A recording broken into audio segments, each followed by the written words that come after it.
Bonjour à toutes et à tous, très heureux de vous retrouver ce samedi matin pour un nouveau numéro de votre émission hebdomadaire de décryptage de l'actualité politique nationale de la semaine sur ESAE Télévision, baptisé Info Hebdo, le premier numéro de cette nouvelle année 2020. En ce début d'année nouvelle, je tiens à vous formuler mes vœux les meilleurs, mes vœux de santé, de bonheur, de succès et de réussite en toute entreprise.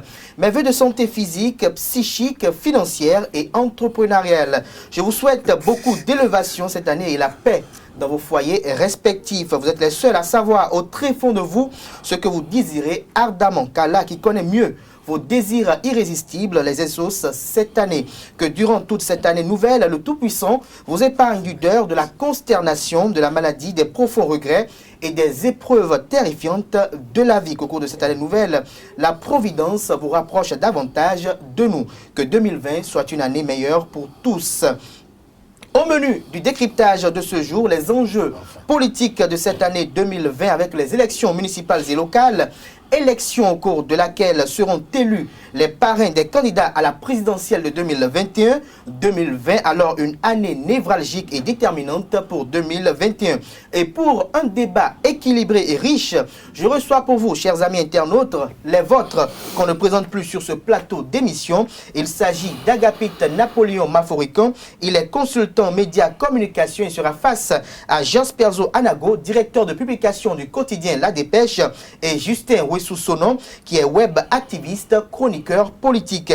Avec eux, si le temps nous le permet, nous apprécierons à travers des analyses la nomination en conseil des ministres de cette semaine de Fred Adriano Huenou du parti politique Force Kouri pour le développement du Bénin FCDB au poste de conseiller technique aux actions stratégiques au ministère de la Communication et de la Poste et l'intérêt de l'instauration du double degré de juridiction à la Cour de répression des infractions économiques et du terrorisme. Après cette instauration, Sébastien Germain Ajavon aura-t-il une nouvelle chance devant cette juridiction? Bienvenue à tous, bonjour. Dans un instant, le décryptage. Le décryptage de ce jour, comme je l'annonçais à l'entame de cette émission, se fera avec vous, Jasperzo Anago. Bonjour. Bonjour, chers confrères. Bonjour aux téléspectateurs ou aux internautes de ESAE TV et heureuse année à eux tous. Vous êtes face à Agapit Napoléon Maforican. Bonjour à vous. Merci d'être là. Bonjour Kader, bonjour Perzo, bonjour Justin, bonjour tous les internautes. Bonjour à tous. C'est un début d'année et on a écouté les grands vœux. Je vais juste ajouter que c'est chacun qui réussit son année. Une année n'apporte particulièrement pas quelque chose de précieux. Il faut simplement que nous armions de beaucoup de courage, de beaucoup de bonnes intentions pour l'année 2020 et que nous puissions faire durant cette année un peu plus que ce que nous avions fait et que nous réalisions également un peu plus ce que nous avons réalisé les années précédentes. Justin Wessou-Sonon, vous êtes web activiste, chroniqueur politique. Bonjour, merci d'être nôtre ce matin. Je présente les meilleurs vœux à tous les internautes de ESAE TV. Ce n'est qu'un début. Nous allons donner le meilleur de nous-mêmes pour l'atteinte des objectifs. L'atteinte des objectifs, effectivement, les objectifs ont été fixés pour le compte de l'année 2020. Il y a également des objectifs politiques qui ont été fixés. Alors, Justin Wessou-Sonon, dites-nous d'entrée de jeu, à votre avis, quelles sont les attentes de l'année 2020 sur le plan politique? Vous savez, l'année 2020, comme vous venez de le dire, normalement doit être une année de paix, de succès et d'innovation pour le peuple béninois, parce que en 2019, nous avions quand même connu beaucoup de méli-mélo. Il y a cette dichotomie politique qui a failli quand même souiller la réputation du peuple béninois, un peuple de paix, modèle de démocratie en son temps en Afrique. 2019 est parti avec ses problèmes. Là, nous sommes en 2020. 2020 maintenant est venu pour des innovations. Et quand on parle d'innovation, je voudrais m'adresser aux acteurs politiques de ce pays. La politique étant une science dynamique qui nécessite la notion d'effectivité, les gens doivent se départir de la caducité maintenant pour regarder droit dans le rétroviseur, parce que nous allons loin, nous allons nous confrontés aux vrais enjeux politiques en 2020. Justement, ce que je posais avant de revenir à Agapit Napoléon Mafoïka, à votre avis, en tant qu'analyste politique, quels sont les enjeux sur le plan politique? Si les gens pensaient que cette bataille de 2020 est gagnée d'avance, je pense que ils ont les nouveaux yeux qui vont crever, vont couler beaucoup de larmes, parce que il y a beaucoup d'enjeux pour les élections communales et municipales de 2020, parce que si les gens pensent encore gagner le pari, comme ce fut le cas lors des législatives passées, actuellement il y a vraiment la grande bataille politique, parce qu'il y a beaucoup de forces politiques qui vont rentrer dans la danse et ce ne sera pas chose facile. Ce ne sera pas chose facile. Agapit Napoléon Mafoïka, excusez. L'année 2020, je l'ai dit à l'entame de cette émission, risque d'être une année névralgique, ou est une année névralgique, parce que nous avons l'effectivité d'un grand rendez-vous politique, l'élection municipale et locale, une élection qui va, je dirais, faire valoir quand même une certaine détermination pour le compte de l'année 2021, celle de la présidentielle.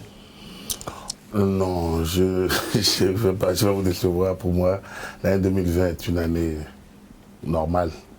Normale malgré les enjeux? Non, il n'y a pas de grands enjeux. Il y a juste il y a un enjeu, quoique majeur, mais pas aussi névralgique que ce soit, les élections communales et municipales. Mais quand on sait qu'au cours de ces élections, l'espérance est de voir Foscori Point Bénin émergent, l'espérance est de voir pratiquement tous les partis politiques et jouissant d'une existence juridique légale, est-ce que vous ne sentez pas que la bataille sera véritablement rude? Est-ce que chaque parti n'essaiera pas d'éprouver sa cote de popularité? Écoutez, on en a vu d'autres. On en a vu d'autres, donc pour moi, il n'y a rien. Comme je le dis toujours, les acteurs qui sont là aujourd'hui au Parlement, en dehors de quelques jeunes, la plupart étaient là en 2015, ils étaient là en 2011. En fait, le renouvellement se fait, ce n'est pas le nombre de partis, c'est les acteurs. C'est dans leur densité, c'est dans leur profondeur. Et il me semble, ce qui est intéressant dans ce qu'on peut retenir en 2020, c'est ce que je disais, 2020 va plutôt renforcer 2019. C'est-à-dire que les élections législatives de 2019 nous ont fait entrer dans une nouvelle dynamique, une dynamique révolutionnaire, c'est vrai, donc qui a créé plein de situations chez des gens qui ont du mal à suivre le rythme, à suivre le mouvement des réformes. Donc la dynamique de 2019 va se renforcer, puisque les mêmes personnes qui ont galvaudé 2019, qui ont étrié par leurs propos parfois désemparés 2019, vous les retrouverez en 2020. Parce que le dialogue politique a pris par là, parce que les réformes des lois de la charte des partis et le nouveau code électoral ont pris par là.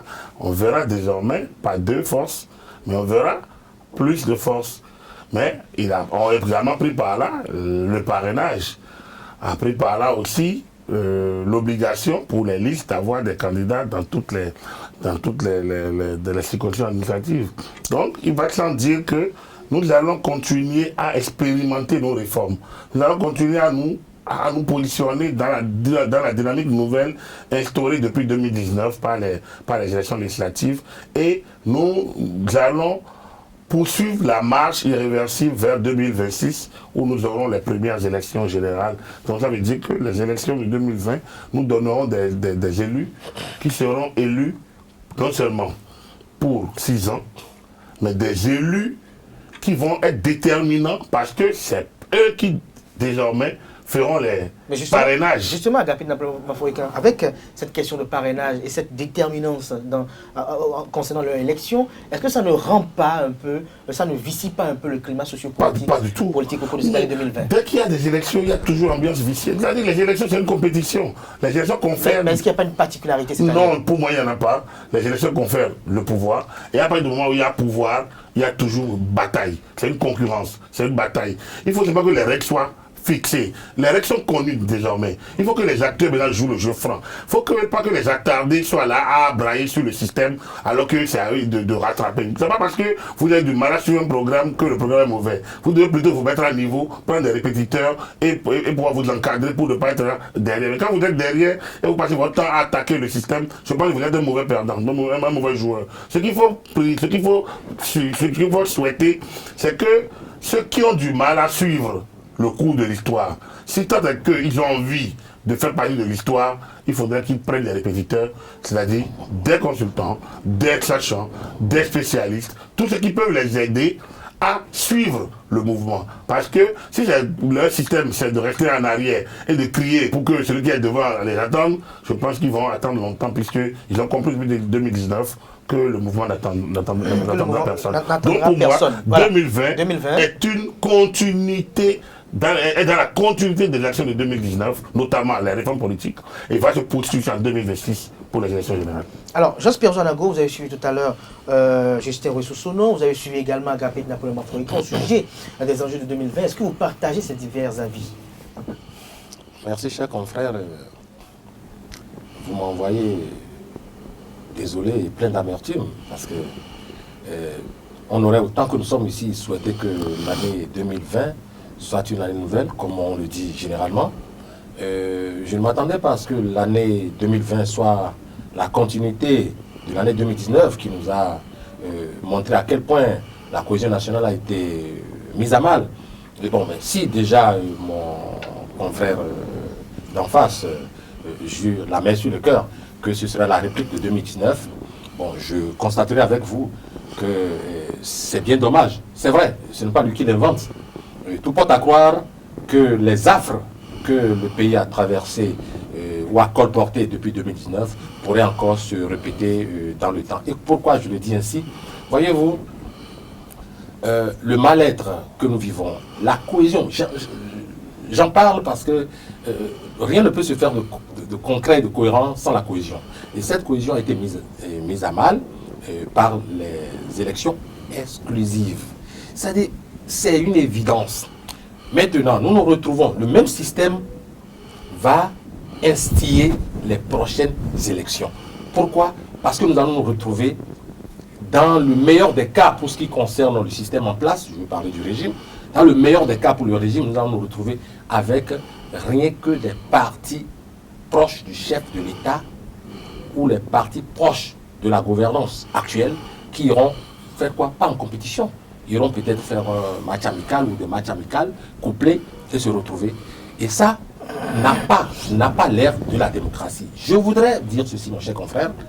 Si vous vous apprêtez à me demander mais quels sont ces partis, frères et amis, je vous dirai que même les FCBE, que certains soupçonnent de retrouver aux prochaines joutes, la division qui est en train de naître ou qui est en train d'instiller ce Le président Bonier est en train de réconcilier. Je vous en prie, vous me laissez aller au bout de ma réflexion et pour dire que ça dit, les FCBE ont été torpillés de l'intérieur, pas à l'extérieur, pas une main extérieure.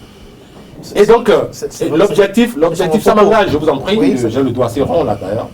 Et donc, cette main invisible et nocive a tenu à ce que les FCBE s'éclatent à l'image de ce qui est arrivé à la RB et au PSD. Et donc, ce n'est pas... Il a reçu ce domicile même hier.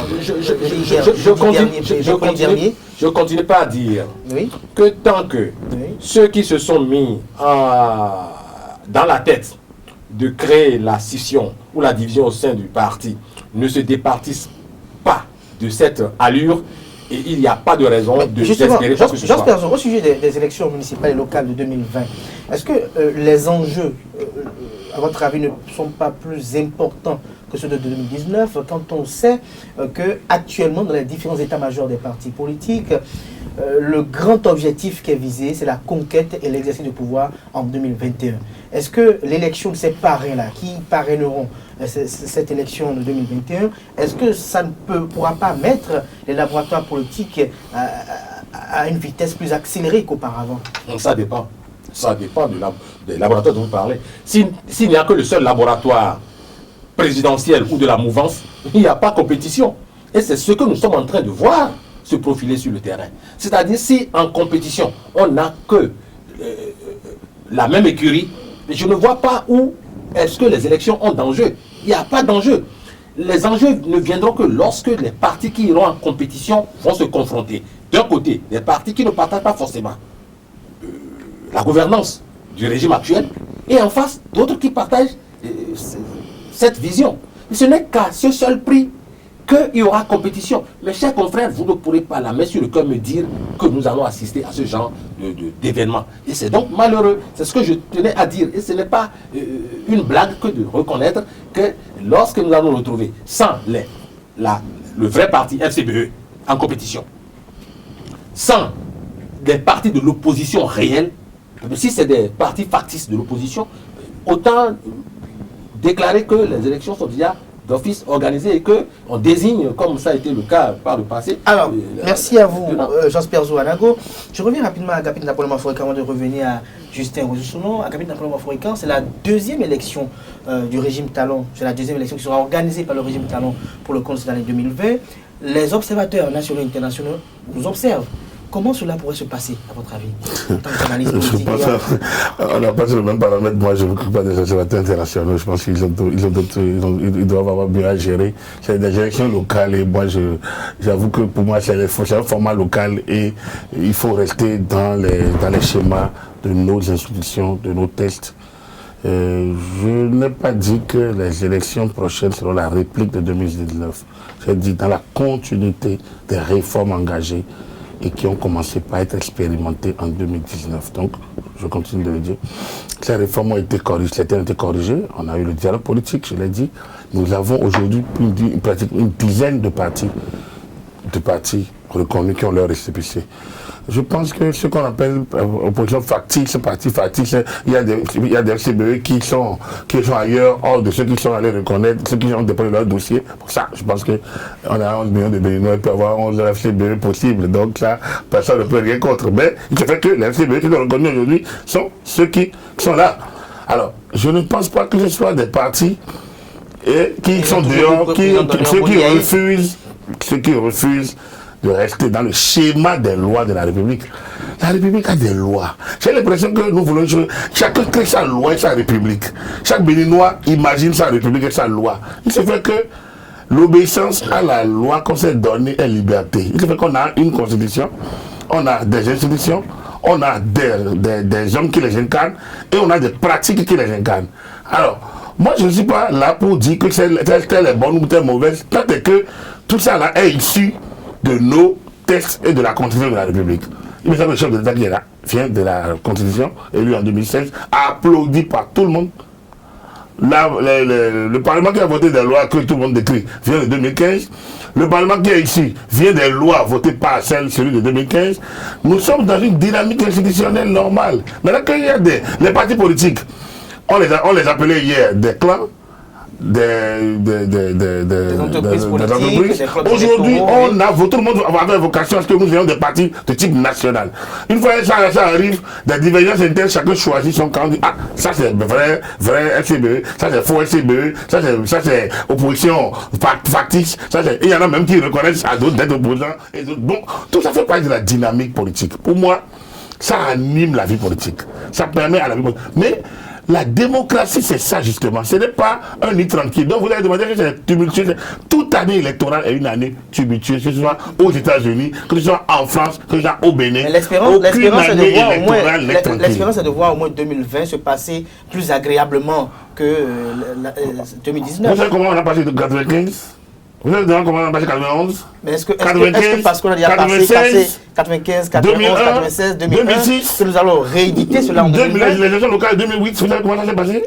Mais il faut quand même... Non, mais vous refusez à un environnement d'exister selon ses lois et ses réalités. Donc à votre avis, les mouvements d'humeur sont de la norme de l'organisation d'élections? Mais attendez, chacun est libre. En démocratie, on ne peut pas empêcher quelqu'un d'exprimer ses humeurs. Mais quand on va s'en prendre aux édifices publics, quand on va s'en prendre à des attendez, j'ai l'impression qu'on fait d'amalgame. Oui, parce que ce sont les événements qui ont matérialisé 2019. Non, attendez. On s'en est pris à des structures étatiques, on s'en est pris à des municipalités, on s'en est pris à des biens privés d'acteurs proches du chef de l'État.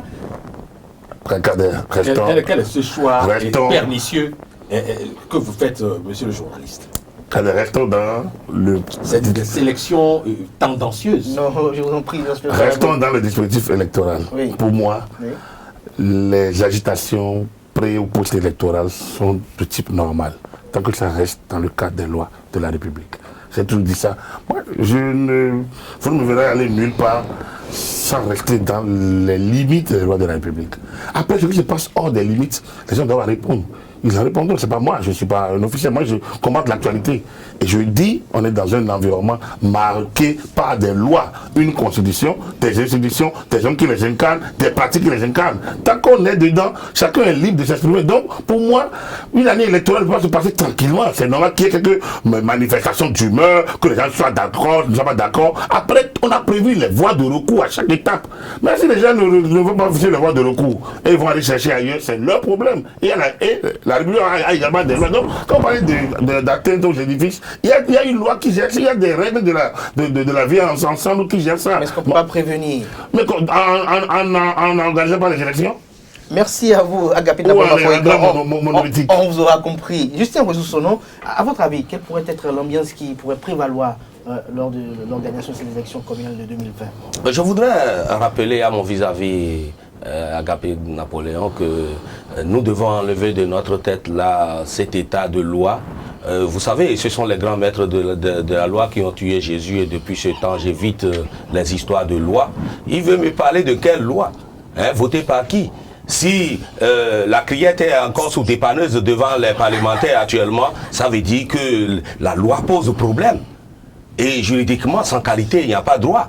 Si dans un état où la loi pose problème, il faudrait que les sages se réunissent autour de l'arbre à palabre pour quand même décider. Ils sont décidés de la loi. Je dis décider. Parce que vous savez, voilà l'élite intellectuelle qui a rédigé des textes de loi qui posent problème. Ces textes de loi mettent la République en danger. Nous sommes aujourd'hui convaincus que les événements ignobles connus en 2019 sont issus de ces lois-là. Est-ce que nous allons toujours continuer sur cette lancée? Non. Et quand il se rassure, quand mon vis-à-vis est rassuré en disant que les élections communales et municipales de 2020 seront une formalité, mais moi j'ai dit non. Vous devez avoir un problème de compréhension. Je n'ai jamais dit que c'est une formalité. Non, mais il dit que ça va se passer. Je n'ai jamais dit que c'est une formalité. Vous avez dit que ça va se passer naturellement comme les autres élections. Mais j'ai dit qu'il y a beaucoup d'enjeux. Il y a beaucoup d'enjeux. Dans la mesure, permettez-moi, monsieur Agapit, quand vous parlez de moi, après sa réaction, vous permettez de réagir. Après son argumentation, Agapit Napoléon, vous permettrez de réagir. Allez-y, je ne laisserai pas dire l'approximation. Vous allez réagir tout de suite après. Je ne laisserai pas dire l'approximation. Non. Il peut opiner sur mes positions, pas sur l'approximation que lui il en fait. Alliance. Donc il faut qu'il tienne bien mes positions. Sinon, je ne dis pas, quand je dis que son vis-à-vis a dit que les élections c'est une formalité, je n'ai jamais dit ça. Monsieur Agapit, vous me permettez d'aller au bout de mes idées. Il faut bien que l'animateur. Faites la même chose que vous avez eu à faire pour Joseph Perzo.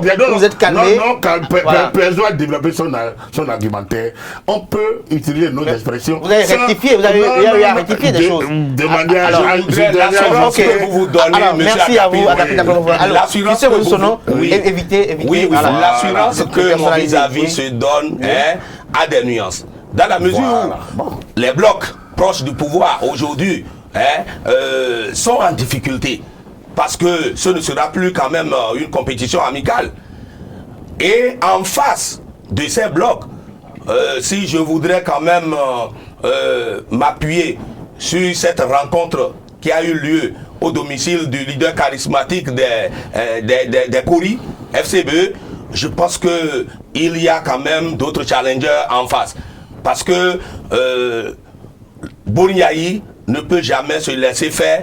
Les élections présidentielles de 2021 dépendront des résultats issus des élections communales et municipales de 2020.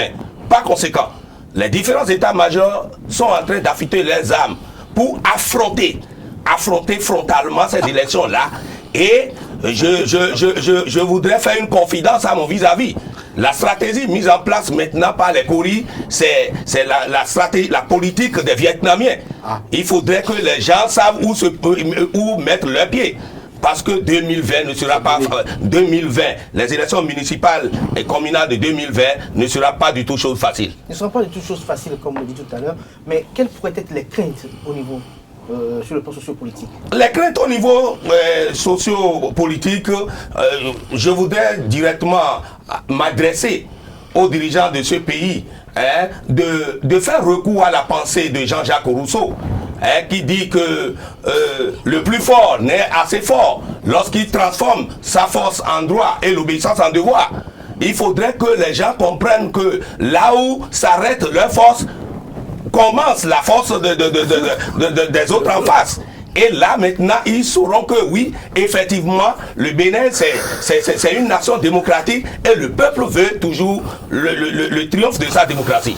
Alors, Agapit Dabolma-Foué, quand vous étiez en train de vouloir réagir par rapport à l'argumentation de Justin Rousseau, vous avez la parole.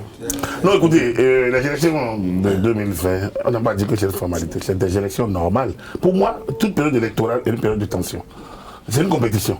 Et justement, mon ami en face, il dit que, même au niveau même des alliés... Agapit, est-ce qu'il n'y a pas une particularité dans ces élections? Non, vous donnez trop de chance à cette affaire de parrainage, comme ça va dégager des parrains. Vous savez... Mais en dehors de ça, avec les challengers... Non, quels challengers ils viennent d'où? Les nouvelles réformes politiques institutionnelles. Non, Kader, restons tranquilles. De 90... Hein? On était tranquille en 2019. De 90, non, vous mélangez un peu trop les choses là. 2019 est une année particulière. Vous savez pourquoi? Parce que les gens ont fait des réformes et se sont retrouvés. Donc ils se sont réveillés en disant mais ces réformes seront contre nos intérêts et même maintenant combattre les réformes qu'ils ont faites. On ne peut pas donner dans une salle de sciences politiques que j'ai voté une loi. On a voté une loi à 90% pratiquement, un autre à 98%. Et après on revient pour dire c'est mauvais. Et il faut retourner, on a même entendu un président de la Cour constitutionnelle, un ancien président dit, il faut retourner aux anciennes lois, alors que les nouvelles sont promulguées. Et publiées, je n'ai jamais vu ça, entendu ça nulle part. Donc, donc 2019 ne peut pas être... 2019, c'est une année particulière plutôt. C'est 2019 qui a été corrigé par beaucoup. C'est pour ça que je dis, dans le prolongement de 2019, il y a eu le dialogue politique, il y a eu les réformes, et il y a maintenant les élections locales. Donc, les élections locales, grande force. Et je suis d'accord avec le gars, il y a de nouvelles forces qui sont là. Il y a de nouvelles, même au sein de BRUP, ce n'est plus les mêmes dynamiques de 2019. Parce que là, bientôt, dans 3-4 ans, vous allez me connaître. BRUP, quand vous êtes BRUP, moi je me rappelle qu'en 2016, ou autour de Kérékou, il y avait Tevoedjere, il y avait Amoussou, il y avait Mbedi. Mais tous ces gens ne pouvaient pas s'entendre, ils ne s'entendaient pas. Donc, c'est la même chose. Progressivement qu'on va avancer, il va se créer les distensions politiques. En 2019, 2018-2019, ces partis sont créés juste dans le cadre du rétrécissement du dispositif. Ce n'est pas des partis talons. Ce n'est pas des partis au pouvoir. Ils soutiennent opportunément le chef de l'État. Mais plus on avancera, moins les intérêts seront d'ensemble et plus ça va. C'est connu dans toute l'histoire du monde. Donc, quand on est venu de la conférence nationale, tout le monde soutenait Soglo. Mais après, 5 ans après, Soglo n'avait plus, c'est les mêmes qui sont allés amener les coups. C'est pour dire que lorsque les intérêts politiques commencent pas à se manifester, les gens se reprécisent. Donc, le processus électoral lui-même, pour moi, n'est pas quelque chose de nouveau. Les nouveaux acteurs sont normaux dans le dispositif. C'est les FCBE là qui vont changer la donne. C'est parce que le leader charismatique est là. Sa présence, au contraire, renforce l'édifice. C'est le FCDB, c'est UDBN, c'est la flamme renouvelée. Donc, c'est des nouveaux, mais c'est des Béninois qui sont là depuis qu'ils étaient là. Pour moi, ces élections sont normales. Et puis, c'est des élections locales. Enfin, communales et municipales. Ça veut dire quoi? C'est pas l'élection nationale. Hein. Le maire, celui qui a Vrancou va prendre pour ma commune, va prendre comme conseiller, ne détermine pas celui que la commune, chaque individu prendra en 2021 comme président de la République. Parce que, autant le candidat X m'inspire comme conseiller municipal, conseiller communal dans ma commune, autant il n'a peut-être pas l'envergure d'être président de la République. Donc, ce n'est pas des élections primaires qui vont déterminer le candidat de 2021. On a parlé de parrainage. Et on a dit 10%. Donc, le 10% peut laisser votre commune et aller chercher ailleurs. Donc, quand vous analysez tout ça, il ne faut pas donner ça. On peut avoir 10 candidats possibles en 2021. 10 candidats possibles. Quand on regarde un peu le dispositif du parrainage. Ça veut dire que ce n'est pas aussi déterminant que vous le dites. C'est une réforme qui est en cours, mais ça n'a rien pour qu'on puisse se mettre. Pour moi, ça fait partie de la mise en place des nouvelles structures. Point barre. Il y aura de nouvelles manières de faire que nous allons découvrir. Et c'est pour ça que je dis que ceux qui sont un peu ceux qui n'arrivent pas à suivre le mouvement, n'ont qu'à alors se préparer et prendre des républicains pour les aider à mieux comprendre et pour à leur expliquer les textes. Parce que les textes sont connus. Et quand les textes sont connus, que le reste se déroule. Normalement, pour moi, je suis expert électoral. Par ailleurs, je suis expert électoral. Donc pour moi, ces textes me disent, c'est des textes normaux dans un dispositif normal. Et en principe, c'est des gens bien, ça doit bien se dérouler. C'est des gens bien, ça doit bien se dérouler. Donc selon Agapit Napoléon Mafourican, ce n'est pas si alarmant. Mais Jos Nago, lorsqu'on est conscient du fait que les élus municipaux jouent un rôle prépondérant dans la mobilisation politique pour une élection présidentielle, est-ce que le choix des candidats, sur la base de quoi les différentes formations politiques feront le choix pour les candidats de ces élections municipales et locales? Bon, enfin, moi, j'en arrive à comprendre un peu le jeu, qui est d'ailleurs pipé. Les jeux sont pipés depuis 2019. Et c'est ce qui n'est pas expliqué, bien entendu, par les coachs ou les répétiteurs de mon cher confrère d'en face, pour ne pas citer Agapit Mafourican. Il feint de ne pas savoir qu'en fait, les jeux étaient déjà pipés depuis 2019 pour préparer 2020 et 2021. Il y a eu la réforme. C'est cela le problème. Et bon, on peut l'appeler comme on veut. Certains l'appellent réforme, d'autres l'appellent piège à con et tout le reste. Parce que, voyez-vous, on parle de parrainage. D'un côté, il parle de 10%, de l'autre, même si c'est 7%. Lorsque le maître du jeu a les manettes en main, il en fait ce qu'il veut. C'est vrai, on me dira qu'on est en politique. C'est vrai aussi qu'on est en politique, que tous les coups sont permis sous certains cieux. Ailleurs, d'autres, il y a encore de l'éthique dans la politique. Et cette éthique, si elle avait existé, aurait permis, n'est-ce pas, de circonscrire ces lois qui sont aujourd'hui à problème. Mais elles ont été revues, elles ont été relues, elles ont été complétées, elles ont été modifiées. Dans le sens que le maître du jeu voulait. Et c'est cela aussi que vous feignez de ne pas savoir, mon cher confrère. Est-ce que vous avez fait la proposition? Si vous pourriez me laisser continuer, cher confrère, parce que je vous vois venir m'arrêter. Non, du tout pas. Vous m'arrachez la parole. Mais dès que je l'ai prise, je dois l'user. Parce que vous dites que je suis en train de feindre d'ignorer quelque chose. Alors, cher confrère, oui. Vous aviez cherché à comprendre mon point de vue et je vous l'exprime ainsi en vous disant ceci. Les jeux étant déjà pipés en 2019, le processus continue. Et tout à l'heure, chacun de nous ici n'a pas manqué d'évoquer la présence des FCPE. Et j'ai dit ceci. Si le président d'honneur des FCPE, pour ne pas citer Yahi Boni, veut exorciser le mal,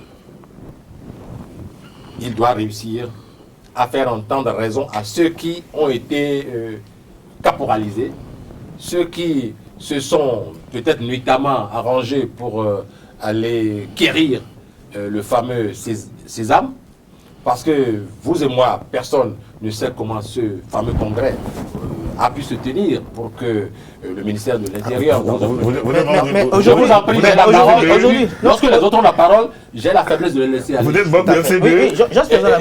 Je suis journaliste et je voudrais vous mettre au défi de me dire que le congrès là s'est tenu un 18 ou un 12 d'un mois quelconque, et puis je me rabaisse. J'ai une question précise pour Cher confrère, est-ce que vous allez me laisser aller jusqu'au bout? Oui, je vais vous laisser aller au bout, mais je vous prie quand même de bien vouloir je vous écoute dire alors à nos amis internautes sur la base de quels critères les différentes formations politiques désigneront leurs candidats pour cette élection municipale et locale.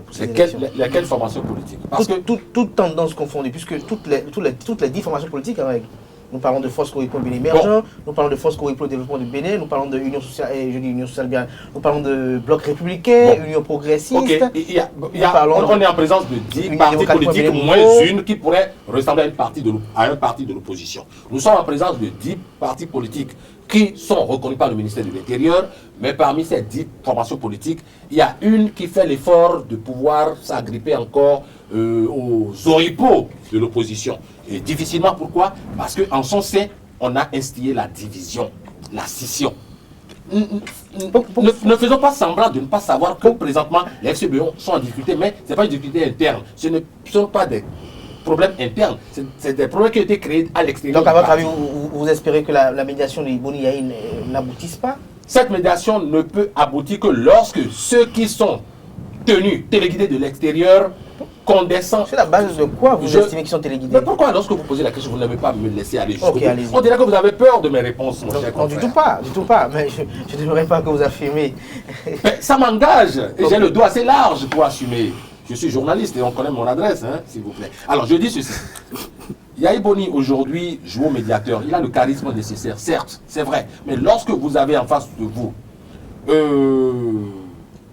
en griffe des frondeurs, qui sont manipulés de l'extérieur, vous n'avez pas de chance de vous en tirer à bon compte. Et je dirais ceci, et je l'ai dit quelque part, ça a l'air de rien du tout.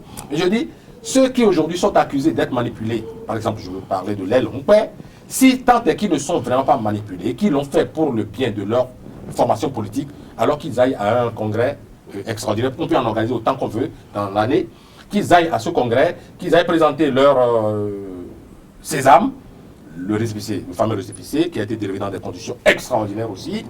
Alors, qu'ils aillent soumettre ça à leur parti, le seul parti dont ils sont en credo et en conformité, si tant est qu'ils ont la soumission aux idéaux du parti, qu'ils aillent remettre ça et que le parti décide d'organiser un congrès extraordinaire et que les uns et les autres existent et que le parti reformule la base de ses dirigeants pour aller aux élections prochaines. Mais qu'on ne dise pas que c'est forcément, parce que je n'ai pas l'impression qu'une loi de la République puisse dire que le certificat peut être délivré à des personnes. C'est à une formation politique. Si tant est que c'est une formation politique... On vous aura compris. Oui, c'est cela le problème. Si ce n'est pas fait, c'est qu'il y a une main visible qui est derrière. Agapit Napoléon Mafoïcain, ma question tout à l'heure, c'est de savoir, sur la base de quoi, sur la base de quels critères les formations politiques vont se baser pour désigner leurs candidats pour les prochaines élections municipales et locales? Cela va de soi, puisque la loi a prévu la condition pour être candidat. Donc pour moi, et les élections sont des élections oui, il y a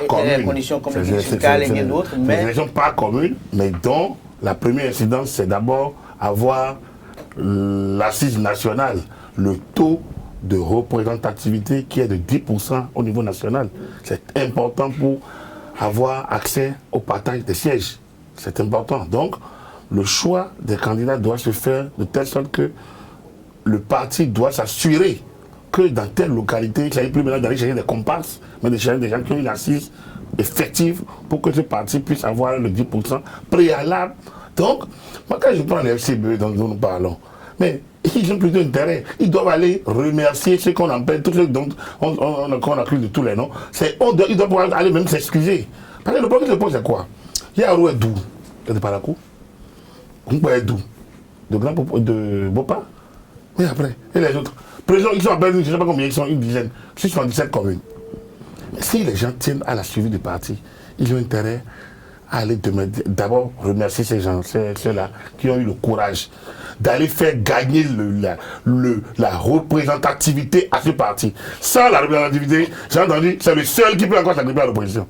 Mais justement, il a fallu que des gens aillent se mettre à jour.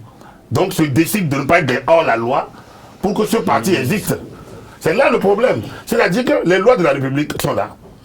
J'ai entendu tout à l'heure qu'on ne s'agrippe pas à la loi. Moi, je suis éduqué dans la dictature de la loi. On m'a dit, la démocratie, c'est la dictature de la loi. Pour moi, c'est clair. Là où la loi a défini, pour moi, c'est une mauvaise loi, c'est une loi.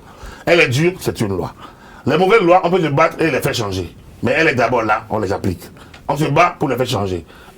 Donc, n'étant pas dans une anarchie, on est obligé de se déroger aux lois de la République. Vu ainsi, ceux qui ont le sens de la République, qui sont battus pour que ce parti ait une représentativité, doivent être remerciés et respectés. Après, il faut 77 listes. Mais qui doit avoir une vocation nationale avant. Donc, si les FCBE sont mus, effectivement, pas un souci de représentativité, Yaro ne peut pas être candidat à Cotonou, à Kandi, à Djougou et à Parakou. Vous ne pouvez pas être à Porto-Novo, à Djoum, à Boukoumbe et autres. Donc, s'ils ne se remettent pas ensemble pour travailler sur une liste et faire en sorte que la liste ait une représentativité nationale, 1000 médiations, 1000 accusations, quand on dit on est venu de l'extérieur pour les diviser, si vous n'êtes pas propice aux divisions, aucune division ne rentrera chez vous. je dis toujours que c'est parce que vous avez laissé ouvrir la pente, la percée, que quelqu'un peut entrer. Donc pour moi, ce débat n'a même pas besoin d'être... Vous allez demander comment les listes vont être... Quels critères? Les critères, c'est d'abord les critères légaux. Ensuite, il y a les critères politiques. Et les critères politiques, c'est ça que je vous l'ai dit, il faut avoir une représentativité nationale de 10% pour avoir accès aux partages de sièges. Et quand c'est comme ça, déjà, vous devez vraiment mesurer le seuil, commune par commune. Et donc, si moi, je travaille pour FCBE ou FCDB ou les forces flammes renouvelées, par exemple, je dis, il faut déjà faire le calcul et savoir quel est notre taux de représentativité au niveau national. Ensuite, je dis BR, même BR ou UP, quel est notre taux de représentativité au niveau national.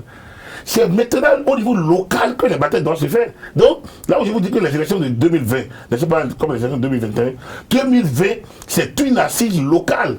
Quand je prends Avrancourt, ce n'est pas la même chose que Adjara, ce n'est pas la même chose que Michel-Té, ce n'est pas la même chose que Sébé, ce n'est pas la même chose que Porte-Nouveau. Je prends ce que je connais, mais je peux aller plus loin. Lalo, Boukoumbe, Bembeleke, Segbana, c'est des batailles locales. Alors donc, si la division arrive à percer ces 77 communes, quand même, qu'on ne dit pas que c'est de l'extérieur.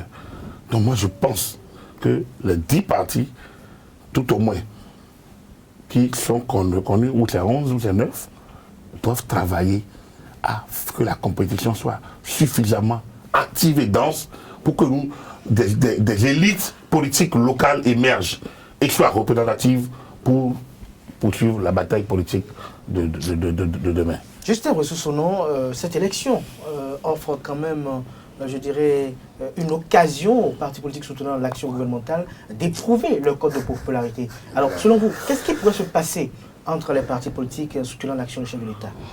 Je vous remercie beaucoup, M. Kader. Vous savez, Napoléon Ier, le père fondateur des réformes en France, s'est entouré des têtes pensantes de la France avant de mettre en place ces réformes. Il n'a pas improvisé. Lorsqu'on me parle de Boukoumbe, de popularité, d'Adja, Diawere partout, non, nous ne sommes pas dans ce schéma. Je vais donner 2 exemples ici. L'histoire a été tue, mais l'oublier constitue vraiment un danger pour la génération future. Vous savez, si nous prenons l'exemple de l'ANC, l'ANC en Afrique du Sud, quand les Nelson Mandela et les autres sont dans le maquis, les militants d'ANC sont dispersés. Mais quand Nelson Mandela ressort, ils reviennent le lendemain. C'est ce qui va se passer avec les FCBE. Vous me parlez de quels militants pour les blocs, machin. Non. La réalité va se jouer en 2020. Et le poids n'a de valeur que lorsqu'il est dans la balance. Quand nous allons aux élections de 2020, les BAUP sauront combien ils pèsent dans la balance politique du peuple béninois. Il y a Karl Marx qui a dit quelque chose dans son livre d'idéologie sur le marxisme-léninisme, qu'en cas de perte et de boussole, tout phénomène tend toujours vers son contraire. Les citoyens, les militants à la base, sont à perte de boussole aujourd'hui. Ils ne se retrouvent pas au sein de BR où les gens quittent BR pour rentrer dans UP, quittent UP pour rentrer. Mais quand les FCBE, le leader charismatique des FCBE, va sortir, ils seront obligés de donner raison à Karl Marx. Ils vont revenir à la maison. C'est aussi simple que ça. Merci à vous, Justin Ressourcenon. Je crois que nous allons suivre de très près ces élections. Je me réjouis que Justin me rejoigne. Parce que ça veut dire quoi? Qu'on a des élections normales. Puisque tout est redevenu normal. Donc il n'y a pas de souci. Donc c'est ce que je disais depuis le début. Non, mais la différence sera vraiment étonnante, même pour les concepteurs même de ces réformes. Parce qu'au-delà de tout, la population va démontrer son envie politique, ce qu'elle vit sur le terrain. Le poids de balance que... Merci à vous, Agapit Napoléon Mafoïka. Merci également à vous, Justin Ressourcenon. On va mesurer le poids. Voilà. Je crois que ce sera la grosse actualité au cours de cette année 2020. Nous en parlerons des élections municipales et locales jusqu'à leur effectivité. Je crois que nous aurons encore plusieurs occasions de nous retrouver ici pour en parler avec de nouveaux éléments d'appréciation.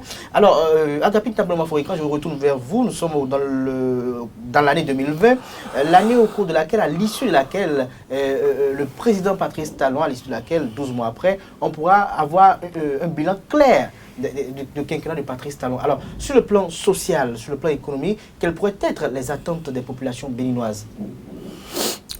Alors, les attentes sont connues et je pense qu'il faut écouter le discours du chef de l'État sur l'état de la nation. Hein, le discours présidentiel, c'était le 27 décembre dernier à l'Assemblée nationale. Son discours des vœux. Et ces deux discours unis montrent que le président de la République, le président de Talon, lui connaît déjà les attentes de la population. Et il les a déjà prises en compte dans ces deux discours. Qu'est-ce qu'il faut dire?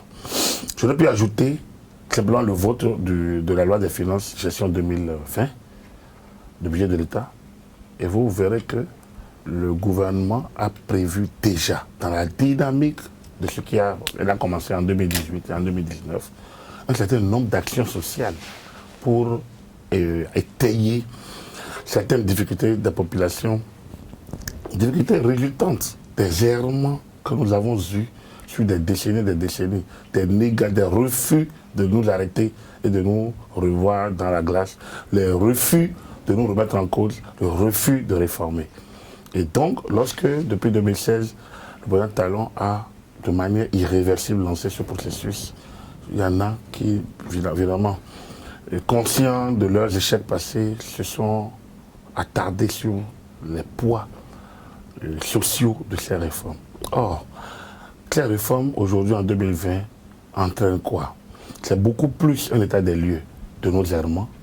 Ensuite, une mise en place d'une feuille de route savamment montée, élaborée, sous la houlette, dans le giron d'un programme d'action du gouvernement, et qui est déroulé avec beaucoup de sérieux, beaucoup de responsabilité, une fermeté à notre projet, mais une impartialité et un engagement qui permet d'atteindre un certain nombre de résultats. Aujourd'hui, tout le monde, même beaucoup de crédules d'hier, se rendent compte que sur le plan social, le gouvernement fait d'énormes efforts. Donc, les attentes sont la concrétisation d'un certain nombre de promesses, notamment au niveau des cantines scolaires, au niveau du secteur de l'éducation, par rapport au soutien à l'action, à la scolarisation, notamment des jeunes filles et des ruraux.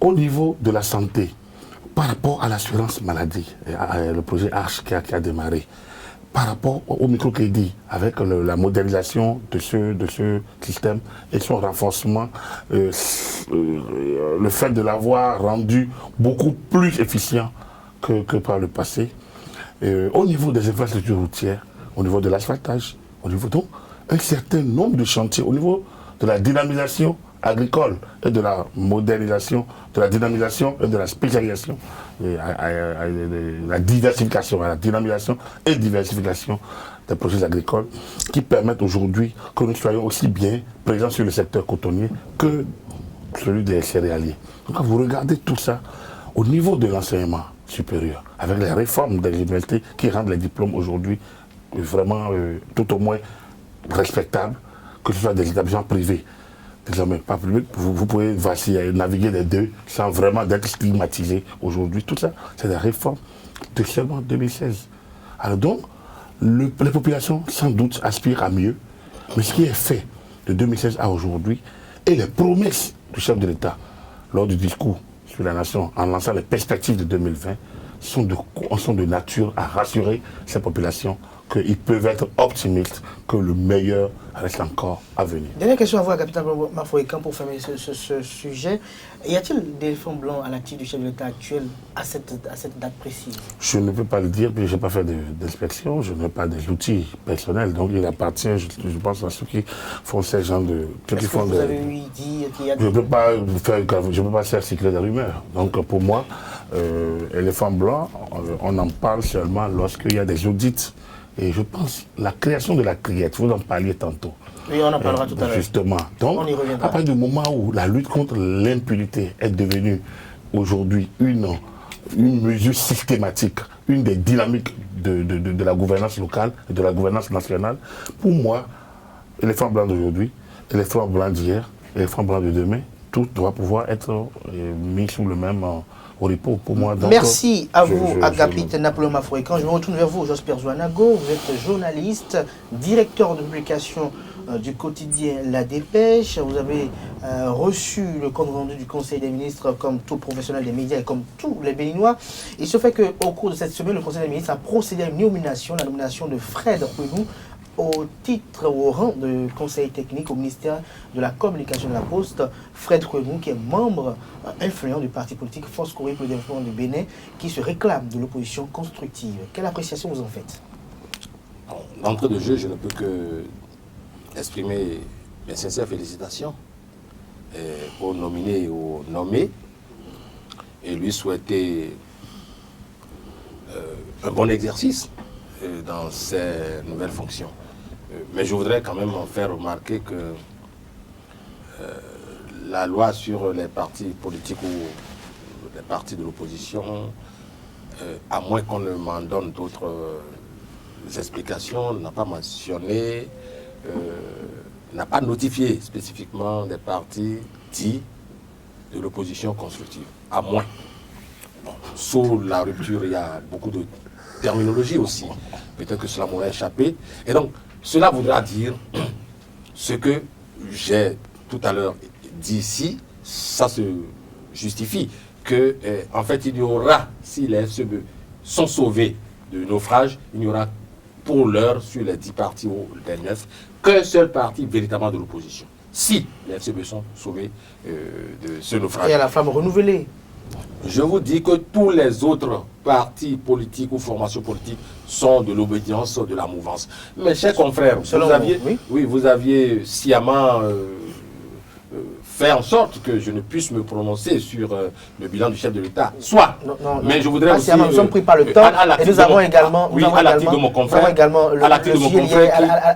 À l'instauration du 10 degrés au sein de la création, nous devons quand même aborder. Nous sommes pris par le temps. Tout à fait. Je suis tout à fait d'accord avec vous pour dire que mon confrère a sciemment refusé de s'attarder sur l'aspect éducation. Aujourd'hui, on constate, les associations des parents d'élèves l'ont dit et l'ont clamé, il y a un surplus de population au sein de nos... Non, je crois que nous aurons un plateau assez spécial pour revenir beaucoup plus en profondeur et en détail par rapport à ce qui est du bilan du chef de l'État. Alors, par rapport à Fred Kwenou. Fred Kwenou, je l'en félicite pour ce qui vient de lui arriver et je voudrais aussi retenir qu'il n'est pas d'un parti de l'opposition. Ne le dites pas, ce serait un hiatus. Je voudrais qu'on ne répète pas tout le temps. Il est d'un parti de la mouvance, il est d'un parti proche du pouvoir, et puis c'est le bonheur pour lui d'ailleurs d'être ainsi nommé. Voilà, je tenais à le clarifier. Justin ressource au nom, Fred Adrien Kwenou nommé conseiller technique aux affaires stratégiques du ministère de la Communication et de la Poste. Quelle analyse vous en faites? Moi, je vois une promotion de la jeunesse par le régime de la rupture, parce que Fred Kwenou, étant de notre génération, nommé à ce poste au ministère de la Communication, je ne peux que féliciter. Mais ce que je déplore, c'est que nous devons, à l'heure des réformes, nous devons quand même respecter ce que nous-mêmes nous avions prévu. On a dit que le gouvernement ne peut pas faire la promotion des opposants et que le parti de Fred Kwenou se réclame de l'opposition et tous les gens de la mouvance ne sont pas encore bien casernés et qu'on trouve quand même du plaisir à caserner ceux qui se réclament de l'opposition. Est-ce qu'il peut quand même y avoir contrôle de gestion de l'exécutif? Ce n'est pas une manière de museler l'opposition constructive en lui donnant du beurre. Voilà un peu ce que moi je peux dire. Alors, Agapit Napoléon Mafoikan, la question à votre endroit, c'est de savoir, est-ce que parce que l'on se réclame d'une opposition constructive, que le gouvernement ne peut pas faire appel à ses compétences? En fait, là, c'est un débat interne au parti. Honnêtement, moi, je ne vais pas me mettre à travailler à la place de FCDB. Donc, opposition constructive, opposition destructive, chaque parti définit son camp. et ici à tel. Donc il ne m'appartient pas de dire là. Ils disent qu'ils sont de l'opposition. Moi je parle, ils disent qu'ils sont de l'opposition. J'ai eu à écouter Fred Ouenou, qui est donc le discours est déjà différent de celui de Adiou par exemple. Par exemple, de quelqu'un comme l'ancien ministre Adiou. Donc, Alain Adiou. Donc, ils sont tous du même parti. Alors, quand vous les écoutez, ils sont tous du même parti, mais ils n'ont pas le même langage. Ils n'ont pas la même lecture. Donc, c'est un parti qui a peut-être un creuset qui peut-être expérimente une manière différente de faire la politique. Moi, je ne veux pas rentrer. Non, mais un parti politique suit quand même une idéologie. Discipline. Alors, une partie politique, c'est une idéologie. Abadou Mao, la direction de FCDB ne dit rien. Pour moi, ça veut dire que c'est conforme à la discipline interne. Alors, qui est déjà au sein de ce parti, on peut voir une telle dynamique. Je pense qu'on n'a pas à s'affoler de ce qui se passe ailleurs en trouvant qu'il y a des gens qui les divisent. C'est plutôt ailleurs, les gens doivent pouvoir tenir le son qu'on peut être ensemble, être différents. Il appartient simplement que, une fois que les gens vont au terme, la loi sur l'opposition, une fois que cette loi va vraiment entrer en vigueur, en effectivité opérationnelle, c'est-à-dire lorsque le leader de l'opposition va être défini, connu et installé dans ses habitudes, effectivement qu'on respecte le leader de l'opposition. C'est-à-dire que de manière ferme, il n'y ait pas une sorte de... On ne le confond pas à celui qui exerce le pouvoir, parce qu'effectivement, vous ne pouvez pas exercer le pouvoir et être opposant. Vous ne pouvez pas... on a vu en Afrique beaucoup de situations. On a vu Wade, ministre d'État à Diouf, en étant autant opposant. On a vu des cas. Mais pour que le jeu soit aussi clair, c'est vrai que celui qui dit qu'il est d'opposition soit dans les positions de pouvoir opiner sur l'action gouvernementale en toute indépendance. Et que ceux qui se réclament du pouvoir soient ceux qui exercent ce pouvoir et qui sont contrôlés par ceux qui disent l'opposition. Alors, dernier sujet qui nous réunit ce matin, c'est l'instauration du double degré de juridiction à la Cour de répression des infractions économiques et du terrorisme. Jean-Pierre Jean-Nagou, j'ai bien envie de vous demander de poser la question directement de savoir, est-ce que dès qu'il y aura cette instauration, est-ce que Sébastien Djemil-Adjamon pourrait par exemple interjeter appel? Merci, cher confrère. Mais pourquoi vous voulez seulement prendre un pan des remarques ou des reproches qui ont été formulés à l'endroit de cette institution juridique? On n'a pas que... le problème n'est pas que situé au niveau du double degré de juridiction. Non, je suis désolé, chers confrères, il y en a plusieurs. Alors, la Cour africaine des droits de l'homme et des peuples avait interpellé donc le gouvernement du Bénin au fin de se conformer aux normes internationales. Et donc, c'est ce qui est en train de se faire. Et donc, il y a tout un pan de réforme. Bon, ben écoutez, on en était là depuis. Et donc, moi, je voudrais dire, quelque part, il eût fallu que Javon puisse saisir cette cour africaine pour qu'on en arrive là aujourd'hui. Ayons le courage de le dire.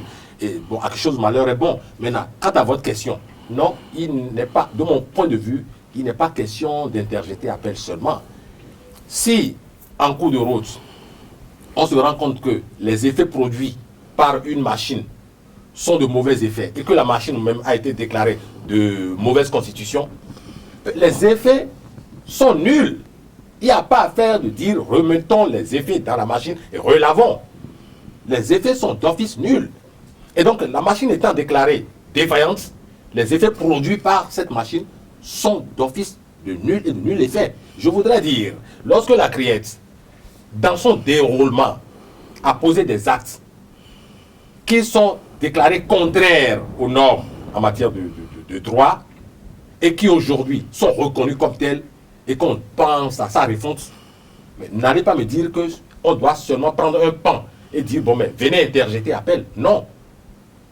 La CRIET a posé un certain nombre d'actes qui seront frappés de nullité dans la mesure où au début et au départ il y a déjà mal donne. Moi, c'est ma lecture. Donc, il n'y a pas lieu de désigner juste un pan de la conjonction de tout ce qu'a constitué la CRIET. Ça, c'est mon point de vue. Agapit Napoléon Aforican, le gouvernement en conseil des ministres de cette semaine a décidé de transmettre à l'Assemblée nationale un projet de loi modifiant et complétant la loi organisant la Cour de répression des infractions économiques du terrorisme? Nous sommes dans l'évolution normale des choses. Je pense que on a taxé le gouvernement de tous les noms quand la Cour africaine des droits de l'homme a pris la décision. Le gouvernement ne veut pas exécuter, le gouvernement hors la loi. Le gouvernement, je pense qu'aujourd'hui, tous ceux qui ont écrit ou fait écrire ces choses aujourd'hui sont rassurés que le gouvernement de la République est un gouvernement soucieux du respect des textes et du respect donc des institutions tant locales qu'internationales. Je pense que ça c'est une leçon à ceux qui font le tour des sous-régions de la et essayent de ternir l'image du pays avec des propos totalement discourtois sur les institutions. Pour moi, je n'ai jamais douté de la bonne foi de notre gouvernement. Et comme je vous l'ai dit, je suis de nature très respectueux de l'État et des institutions. Pour moi, la criette a été une création de notre dispositif institutionnel. C'est le Parlement qui, en modifiant la loi sur l'organisation judiciaire, l'a créée. Et donc, c'est devenu une loi d'État. La criette a été une structure de la justice qui a été aux affaires, qui a commencé. Et vous ne pouvez pas connaître les failles d'une structure, d'une loi, d'un texte quand l'appliquer. Je pense qu'à l'épreuve des faits, on s'est rendu compte qu'il y a un certain nombre de situations préjudiciables ou justiciables. Si on peut se... Donc, ça fait qu'on a estimé qu'il fallait revenir là-dessus. Pour moi, c'est une très bonne chose. Si ça peut permettre à ceux qui, hier, pourfendaient la structure, de pouvoir lui donner bonne foi, enfin, acte de son existence, c'est une très bonne chose. Moi, je reconnais simplement que je retiens qu'il y a un an, la criette a géré ce dossier de ICC à la bonne satisfaction de toutes les parties prenantes. De toutes les parties prenantes. Donc, pour moi, c'est aussi un acquis de la criette. Après, effectivement, il y a un certain nombre de dysfonctionnements ou pas d'acte de grief. Hein, il y a un certain nombre de griefs qui ont été portés contre la structure, notamment un certain nombre d'opportunités qui devraient être offertes aux justiciables qui ne l'ont pas été. Et opportunément, la Cour africaine a estimé que c'était nécessaire. Je pense qu'il y a une juridiction nationale aussi.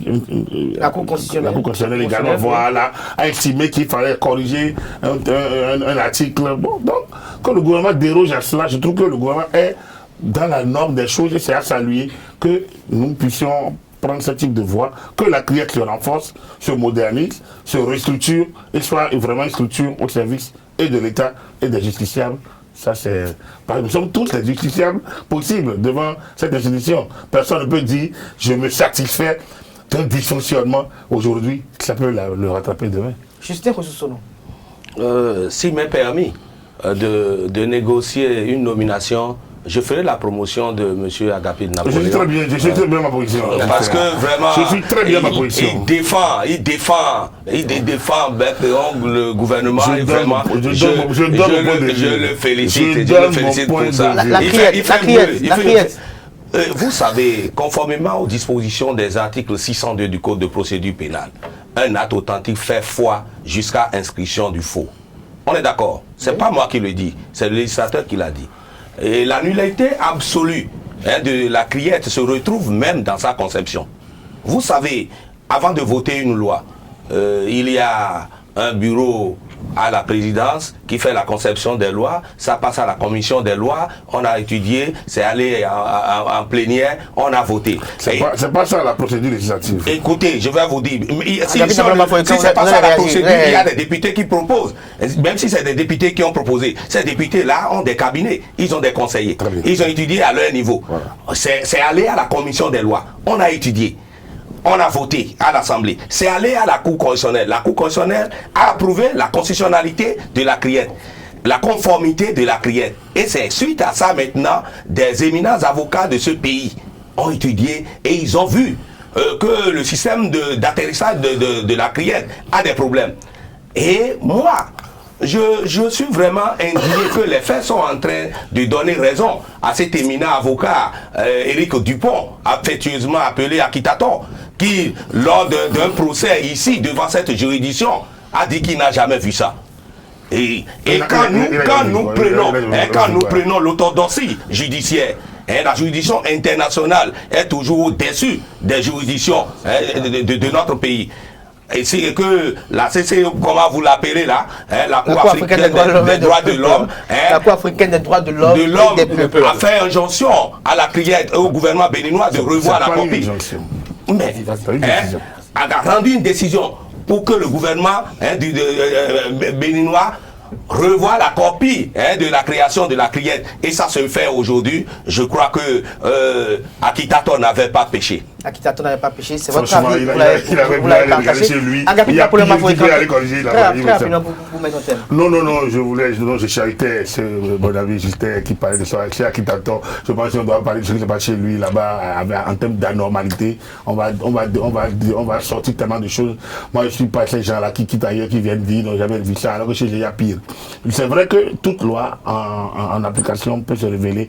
Oui, on peut contrôler la constitutionnalité d'une loi et revenir toucher qu'il y a des aspects que vous n'avez pas vus. Effectivement, du point de vue du droit public, de commentaire de droit et de décision de la Cour constitutionnelle, cette décision, la deuxième décision de la Cour constitutionnelle, effectivement, a posé un petit problème parce que ce texte a fait l'objet d'un contrôle de constitutionnalité préalable. Mais c'est ça que la Cour Jean-Benoît a rétabli en demandant qu'on supprime le contrôle systématique des lois, même des lois simples, pour laisser la latitude au juge constitutionnel à l'usage des lois d'avoir le contrôle a posteriori. Parce que le contrôle a priori fait quoi? La loi n'est pas encore en application, des dispositions peut s'avérer normales et la Cour déclare la loi conforme à la Constitution. Une fois maintenant la loi en application, on découvre des aspects. Ça, la Cour peut remonter à une jurisprudence ou à une doctrine et se rendre compte qu'il y a des aspects qui n'avaient pas été pris en compte ou bien qui ont été mal compris dans la prise de la loi. Donc c'est pour ça que la décision de la Cour constitutionnelle, contrairement à sa prédécesseur, d'annuler le contrôle a priori est une très bonne chose. Ça permet au juge constitutionnel de prendre de la hauteur dans l'analyse des lois et de contrôle de constitutionnalité. C'est ce que moi je pourrais dire. Je continue de me rassurer que notre système fonctionne très bien. Merci à vous, Agapit Napoléon Bafouékan. Je rappelle que vous êtes consultant média communication. Vous étiez face à Georges Perzouanago. Il est directeur de publication du quotidien béninois d'information et d'analyse La Dépêche. Le troisième invité sur ce plateau était Justin Rouissou-Sonon. Il est web activiste, très actif sur le réseau social WhatsApp. Il est chroniqueur politique. Et merci d'avoir été des nôtres ce matin sur ESAE Télévision, notamment sur l'émission Info Hebdo. Ainsi se referme Info de ce jour. Merci pour l'attention, chers amis internautes. Le rendez-vous est pris pour le samedi prochain. D'ici là, portez-vous bien et passez un agréable week-end en compagnie du programme sur les www.esaetv.bj.